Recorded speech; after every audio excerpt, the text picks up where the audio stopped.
ನರೇಂದ್ರನಾಥ್ ದತ್ ಮುಂದುವರೆದ ಭಾಗ. ಒಬ್ಬ ಸನ್ಯಾಸಿ ಹಾಡು ಹೇಳುತ್ತಾ ಭಿಕ್ಷೆಗೆ ಬಂದು ದತ್ತರ ಮನೆಯ ಎದುರು ಬಂದು ಅವನ ಹಾಡನ್ನು ಪೂರ್ಣಗೊಳಿಸಿದ. ಆದರೆ ಅವನ ಧ್ವನಿಯನ್ನು ಮನೆಯವರು ಯಾರೂ ಕೇಳಲಿಲ್ಲ. ಸಂತ ಕೂಗಿ ಹೇಳಿದರು, ಮಾ, ಯಾಚಕನಿಗೆ ಒಂದು ಮುಷ್ಟಿ ಅಕ್ಕಿ ಸಿಗಲಿ ಮಾ. ಆ ಭಜನೆ ನರೇನ್ ಕಿವಿಗೆ ಬಿತ್ತು ಮತ್ತು ಅದನ್ನು ಕೇಳಲು ಅವನು ಹೊರಗೆ ಓಡಿ ಬರಲು ಯೋಚಿಸುತ್ತಿದ್ದಂತೆಯೇ ಅವನ ಈ ಯಾಚನೆಯ ಧ್ವನಿ ಕೇಳಿಸಿತು. ಅವನ ಪಶುಗಳ ಜೊತೆಗಿನ ಆಟ ಎಷ್ಟೇ ಖುಷಿ ಕೊಡುವುದಾಗಿದ್ದರೂ ಆ ಯಾಚಕನ ಧ್ವನಿ ತುಂಬ ಆಕರ್ಷಿತವಾಗಿತ್ತು. ಎಲ್ಲ ಬಿಟ್ಟು ಹೊರಗೆ ಓಡಿ ಬಂದು ನೋಡಿದ. ಸನ್ಯಾಸಿ ನಕ್ಕು ಅವನನ್ನು ಸ್ವಾಗತಿಸಿ ಹೇಳಿದರು, ಓ ಬಾಬಾ, ನೀವು ಬಂದಿರಾ? ಮನೆಯ ಸ್ವಾಮಿ ನೀವೇನಾ? ಇಲ್ಲ ಬಾಬಾ, ಮನೆಯ ಸ್ವಾಮಿ. ನನಗಂತೂ ನೀವೇ ಈ ಮನೆಯ ಸ್ವಾಮಿ. ಯಾರು ಯಾಚಕನ ಧ್ವನಿ ಕೇಳುತ್ತಾರೋ ಅವರೇ ಸ್ವಾಮಿ. ಇಲ್ಲ, ನಾನಂತೂ ಇನ್ನೂ ಚಿಕ್ಕವನಿದ್ದೇನೆ. ಚಿಕ್ಕ ಮಗು ಏನು ಸ್ವಾಮಿ ಅಲ್ವಾ? ಬಾಲಕೃಷ್ಣನೇನು ಮಗು ಇದ್ದ ಕಾರಣ ಸ್ವಾಮಿ ಅಲ್ಲ ಅನ್ನಲು ಆಗುತ್ತದೆಯಾ?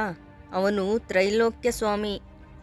ಆದರೆ ನಾನು ಈ ಮನೆಯ ಸ್ವಾಮಿ ಅಲ್ಲ. ಆಗಲಿ, ನೀವು ಈ ಮನೆಯ ಸ್ವಾಮಿ ಅಲ್ಲ ಎಂದು ಆಕಾಶದ ಕಡೆಗೆ ನೋಡಿ ನಕ್ಕು ಸಂತರು ಹೇಳಿದರು, ಯಾರು ಸ್ವಾಮಿ ಆಗಿರುವುದಿಲ್ಲ ಅವರು ತಮ್ಮನ್ನು ತಾವು ಸ್ವಾಮಿ ಅಂದುಕೊಂಡು ಬೀಗುತ್ತಾರೆ. ಮತ್ತು ಯಾರು ಸ್ವಾಮಿ ಇದ್ದಾನೆ ಅವನು ಹೇಳ್ತಾ ಇದ್ದಾನೆ ನಾನು ಸ್ವಾಮಿ ಅಲ್ಲ ಅಂತ. ನರೇನ್ಗೆ ಈ ವಿವಾದದಲ್ಲಿ ಏನೋ ಒಂದು ಥರ ರಸ ಸಿಗುತ್ತಿತ್ತು. ಅದಕ್ಕೆ ಅದನ್ನು ಮುಂದುವರಿಸಲು ಹೇಳಿದ, ಆದರೆ ನಾನು ಸ್ವಾಮಿ ಅಲ್ಲ. ಸ್ವಾಮಿ ಅಂತೂ ನೀವೇ ಬಾಬಾ, ನೀವೊಬ್ಬರೇ ಸ್ವಾಮಿ. ನಾನಂತೂ ನಿಮ್ಮಿಂದಲೇ ಭಿಕ್ಷೆ ಪಡೆಯುತ್ತೇನೆ. ಆದರೆ ನನ್ನ ಹತ್ತಿರ ಏನೂ ಇಲ್ಲ. ಮತ್ತೆ ತನ್ನ ನಿರ್ಣಯ ಬದಲಿಸಿ ಹೇಳಿದ, ಇರಿ ತರ್ತೀನಿ. ಬಾಬಾ, ಒಳಗೆ ಹೋಗಿ ಮಾ ಹತ್ತಿರ ಕೇಳ್ತೀರಾ? ಹೌದು, ಮಾ ಹತ್ತಿರ ಕೇಳುವುದರಿಂದಲೇ ಎಲ್ಲ ಸಿಗುತ್ತೆ. ಎಲ್ಲ ಅಮ್ಮನ ಹತ್ತಿರನೇ ಸಿಗುತ್ತದೆ. ಆದರೆ ನಾನು ನಿಮಗೇ ಕೇಳುತ್ತೇನೆ. ನನಗೆ ಕೇವಲ ನಿಮ್ಮ ವಸ್ತು ಬೇಕು, ಕೇವಲ ನಿಮ್ಮದು. ಬೇರೆಯವರ ವಸ್ತು ಕೊಡುವುದು ಉಚಿತವಲ್ಲ. ಯಾವುದು ನಿಮ್ಮದಿದೆಯೋ ಅದನ್ನು ಮಾತ್ರ ಕೊಡಿ. ಆದರೆ ನನ್ನ ಹತ್ತಿರ ಏನೂ ಇಲ್ಲ. ಯಾಕಿಲ್ಲ? ಏನಾದರೂ ಇರುತ್ತೆ, ಯೋಚಿಸಿ. ನರೇನ್ ತನ್ನ ಎರಡೂ ಖಾಲಿ ಕೈಗಳನ್ನು ನೋಡಿಕೊಂಡ. ಮತ್ತೆ ತನ್ನ ಧೋತಿ ಬಿಚ್ಚಿ ಸನ್ಯಾಸಿಗೆ ಕೊಟ್ಟು ಹೇಳಿದ, ತೆಗೆದುಕೊಳ್ಳಿ ಬಾಬಾ, ಈ ಧೋತಿ ನನ್ನದು. ಇದನ್ನು ಬಾಬಾನೂ ಉಟ್ಟುಕೊಳ್ಳಲು ಆಗೋದಿಲ್ಲ ಮತ್ತು ಮಾ ಕೂಡ. ಅದಕ್ಕೆ ಇದು ಅವರದು ಆಗಲು ಸಾಧ್ಯ ಇಲ್ಲ. ಸನ್ಯಾಸಿಯ ಮುಖದಲ್ಲಿ ಆಹ್ಲಾದದ ಧಾರೆ ಹರಿಯಿತು. ಅವರು ಯಾವ ರೀತಿ ಆ ಧೋತಿಯನ್ನು ತೆಗೆದುಕೊಂಡರೆಂದರೆ ಮಹಾರಾಜನ ಹತ್ತಿರ ಯಾವುದೋ ಅಮೂಲ್ಯ ರತ್ನ ಪಡೆಯುವ ಹಾಗೆ.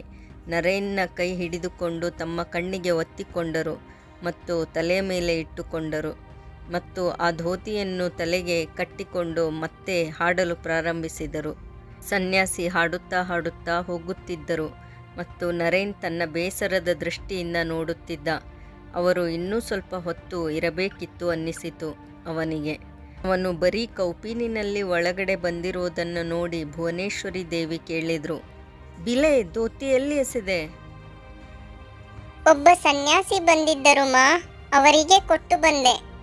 ಎಲ್ಲಿ ಒಂದು ಮುಷ್ಟಿ ಅಕ್ಕಿ ಕೊಡುವುದರಿಂದ ಕೆಲಸ ಮುಗೀತಿತ್ತು, ಅಲ್ಲಿ ಅಷ್ಟು ಸುಂದರವಾದ ಧೋತಿ ಕೊಟ್ಟು ಬಂದಿದ್ದೀಯಾ? ನಿನಗೆ ಗೊತ್ತಿದೆಯಾ ಅದು ಎಷ್ಟು ಮೂಲ್ಯವಾದದ್ದು ಅಂತ? ಏನು, ಅಷ್ಟೊಂದು ಮೂಲ್ಯವಾದದ್ದು ಆಗಿತ್ತಮ್ಮ? ಮತ್ತಿನ್ನೇನು?